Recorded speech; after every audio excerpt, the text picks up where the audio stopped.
ایک عرب مسلمان لڑکی لندن میں زیر تعلیم تھی۔ ایک دن وہ اپنی سہیلی کے کسی تقریب میں گئی۔ کوشش کے باوجود وہ وہاں سے جلدی نہ نکل سکی۔ جب وہ اس فنکشن سے فارغ ہو کر نکلی تو رات کافی دیر ہو چکی تھی۔ اس کا گھر دور تھا۔ گھر جلدی پہنچنے کا ذریعہ زیر زمین چلنے والی ٹرین تھی، لیکن وہ ٹرین سے سفر کرنے سے کچھ خوف محسوس کر رہی تھی، کیونکہ برطانیہ میں اکثر رات کے وقت ٹرینوں اور اسٹیشنوں پر بہت سے جرائم پیشہ اور نشہ میں دھت افراد ہوتے ہیں۔ آئے روز ٹی وی چینلز اور اخبارات میں یہاں ہونے والی وارداتوں کا تذکرہ موجود ہوتا ہے۔ چونکہ اس لڑکی کو زیادہ دیر ہو چکی تھی اور بس کافی وقت لے سکتی تھی، اس لیے اس نے بہت سے خدشات اور خطرات کے باوجود ٹرین میں جانے کا فیصلہ کر لیا۔ یہ بات پیش نظر رہے کہ یہ لڑکی دیندار نہیں تھی، بلکہ بہت زیادہ آزاد خیال اور لبرل تھی۔ جب وہ اسٹیشن پر پہنچی تو یہ دیکھ کر اس کے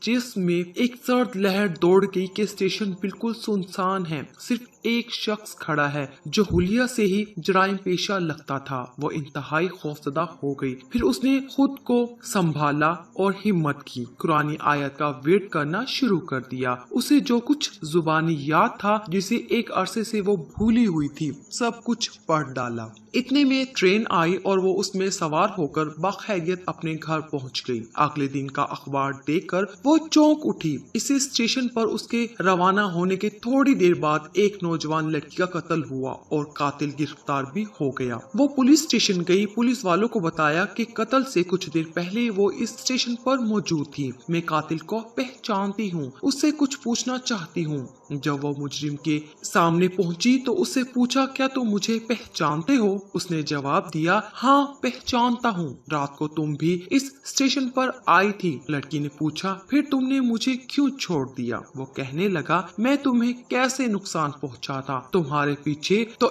دو انتہائی صحت مند اور قد آور باڈی گارڈ تھے۔